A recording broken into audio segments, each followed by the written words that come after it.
karena mau merubah nasib. Dulu cari kerja di Jawa susah, ekonomi susah. Nah, tapi karena di sini juga baru, kalau awal-awal ini lebih susah.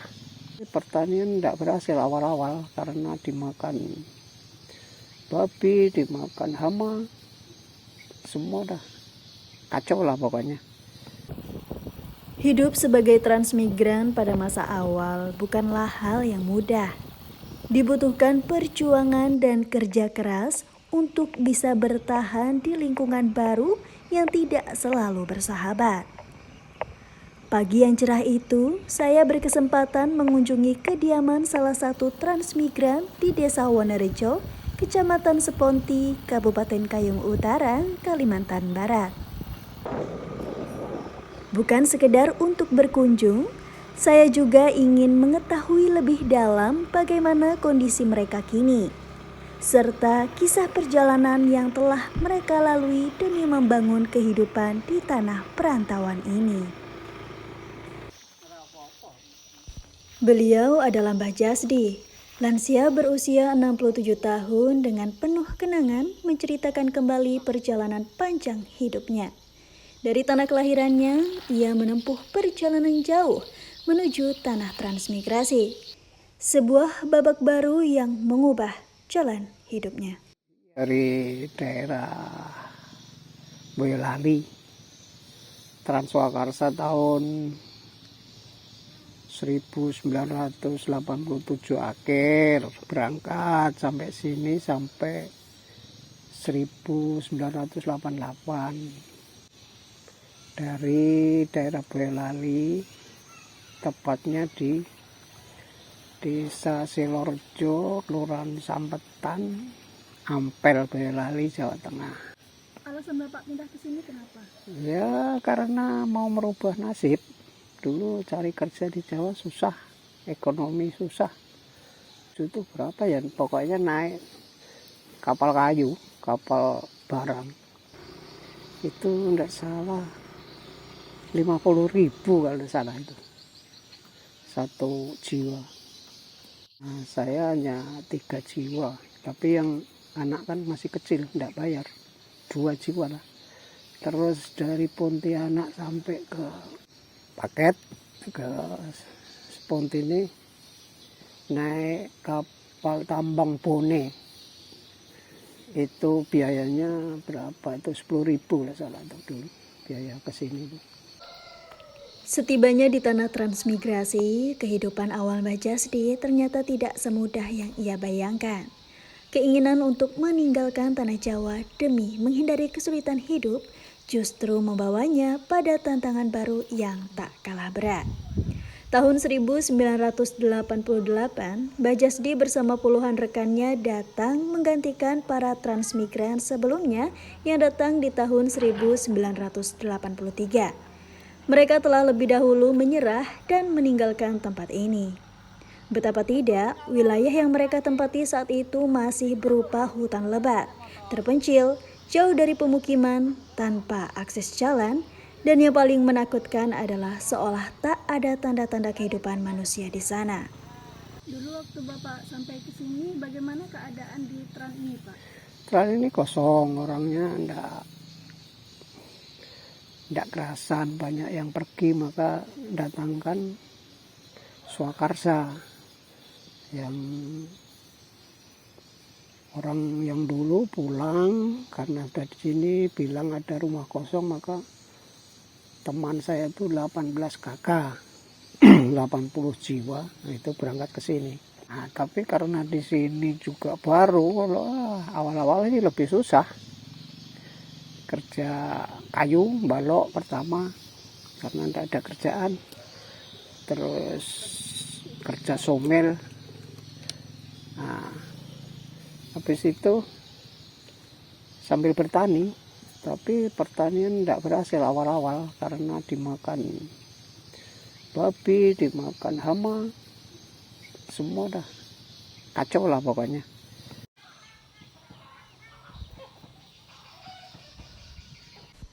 Hal serupa pun dialami oleh Mbah Parman, seorang pria parubaya berusia 62 tahun yang masih mengingat dengan jelas pengalaman mengerikannya saat berangkat ke Kalimantan dengan kapal kayu.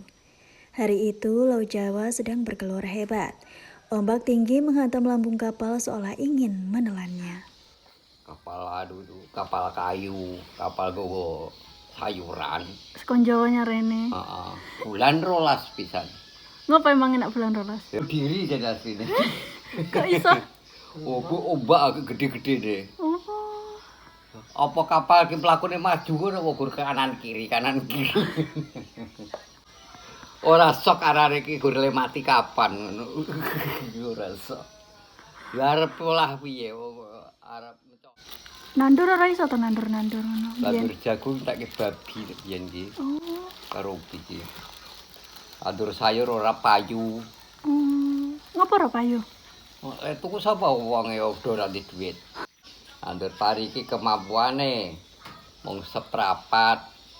Ngapa? Masalah kan ora enek racun rumput dipadul karo dibabat. Pari deh. Kadang-kadang pangan babi. Oh. Ora pangan babi, pangan walang. Ora panen. Seprapat ki metune paling 4 karung. Kuwi dipangan dhewe apa didol? Pangan dhewe.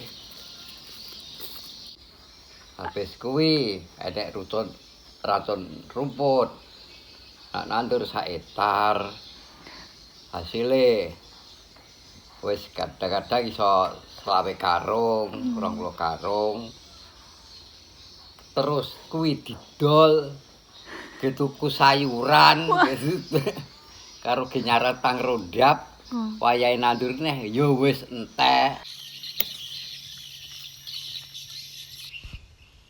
Kini, Mbah Parman maupun Mbah Jasdi akhirnya bisa bernafas lega.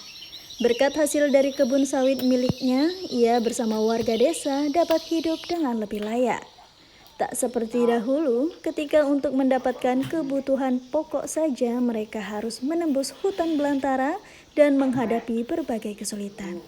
Sekarang, Mbah Jasdi bisa membeli sembako dengan mudah dari kerja keras dan ketekunan yang ia tanam sejak puluhan tahun lalu di tanah transmigrasi ini. Kalau sekarang, era sekarang, mulai tahun 2025 ini, orang sudah bisa bernapas karena masyarakat kan alih fungsi. Dulu tanaman pertanian palawija sama padi karena tidak berhasil, beralih ke tanam sawit, kebunan sawit. Nah, sekarang sudah mulai lah. Mulai orang-orang bisa bernapas. Ada 2 hektar ya, penghasilan bisa mencapai 6 juta per bulan sekarang minimal.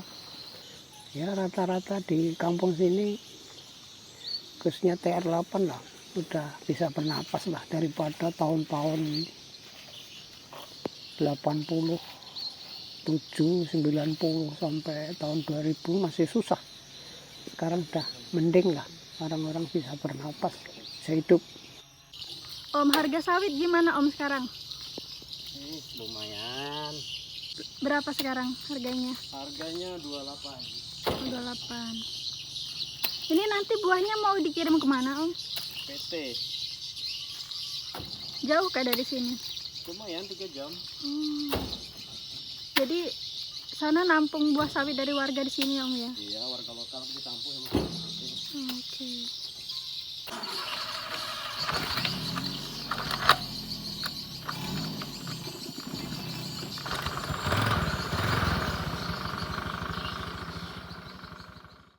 Begitupun dengan harga tanah di masa sekarang. Berubah 180 derajat dari awalnya yang sangat murah hingga menjadi tanah yang sulit untuk dibeli bagi sebagian orang. Masyarakat pun sudah jarang menjual lahan mereka karena sudah menjadi lahan sawit produktif untuk menopang kehidupan masyarakat. Kalau harga lahan dulu sih memang awal-awal tahun 2000-an tuh murah kayak harga sembako aja. Tapi karena sekarang sudah beralih fungsi ke lahan sawit, maka harga lahan itu melejit. Sekarang ya rata-rata lah diperkirakan itu masih kisaran 50 juta lah per hektar sekarang. Kalau dulu sih paling 10 juta, 7 juta setengah. Punyaan saya jual 7 juta setengah waktu tahun 90-an. Sekarang itu sampai 50 juta itu yang belum ada tanah kosong lah. Kalau yang sudah tanaman ya 100 ke atas sekarang. Itulah harga sawit di daerah paket itu rata-rata. Tergantung sih situasi tanahnya.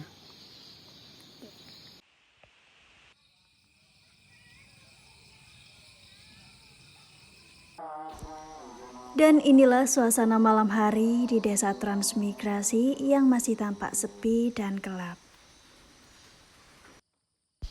Jadi seperti ini situasi di malam hari teman-teman. Lampu-lampu jalan seperti ini belum begitu bisa menerangi area jalan yang sangat gelap. Jadi kita harus memakai senter sebagai penerangan tambahan. Takutnya kita menemukan hal-hal yang tidak kita inginkan seperti ular. Di sini banyak banget ular, jadi kita harus waspada menggunakan senter.